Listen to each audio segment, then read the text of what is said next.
Ngayon, ang sabi ng iba, di wala pala kaming Pasko. Wala raw Pasko ang mga kaanim sa Iglesia ni Cristo. Mga kaibigan, nagdiriwang po kami ng Pasko o Paskwa na nauukol sa ating Panginoong Kristo, nakabatay po sa binabanggit sa Biblia. Paano po ba ang tunay na pagdiriwang ng Pasko o Paskwa na nauukol sa ating Panginoong Kristo alinsunod po sa nakasulat sa Biblia? Pakinggan po ninyo, nakatala dito po sa unang Korinto sa 5:7 hanggang 8, ganito ang ating mababasa. Alisin ninyo ang lumang libadura, ang kasalanan, upang kayo'y maging malinis.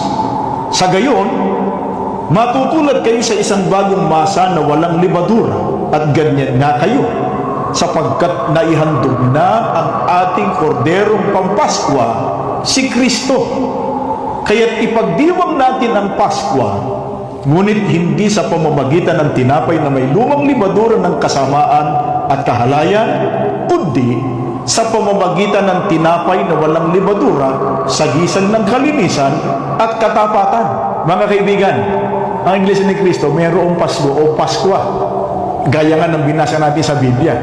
Pero yung Pasko o Paskwa na ipinagdiriwang ng Iglesia ni Cristo, hindi po yung hiniram o kinuha sa mga pagano, kundi ang sabi ng Apostol Pablo, ipagdiwang ang wika natin, ang Paskwa, hindi sa pamamagitan ng tinapay na may lumang libadura ng kasamaan at kahalayan, kundi sa pamamagitan anya ng tinapay na walang libadura, sa gisag ng kalinisan at katapatan.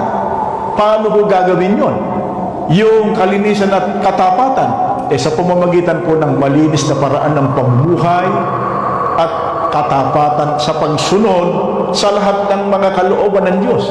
At binabanggit ng ating Panginoong Kristo sa Lucas 9:23, kung gusto nating sumunod sa Kanya, gagawin natin yung pagsunod araw-araw. Hindi po Disyembre 25 lang.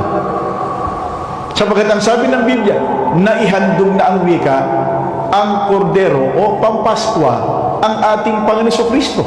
Ngayon po, ang tanong po ay, mahalaga po ba sa mga kaanib sa Iglesia ni Cristo ang pagkapanganak ng ating Panginoong Kristo? Abay, napakahalaga po.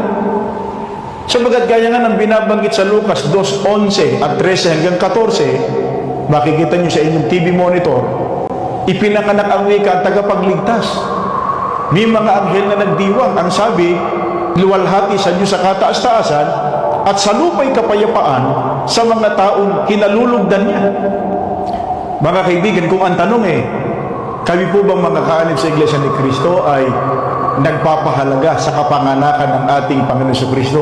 Abay, opo. Ikinagagalak po namin at ipinagpapasalamat namin sa Panginoon Diyos na ang Panginoon Kristo ay isinilang. Sapagkat ang sabi nga ng Biblia, isinilang sa atin ang isang tagapagligtas. Ngayon, gusto man namin ipagdiwang ang kaarawan ng kapanganakan ng ating Panginoon Kristo, wala nga pong record o tala sa Biblia. Wala pong natala sa Biblia na ipinagdiwang ng mga unang Kristiyano ang kanyang kapanganakan.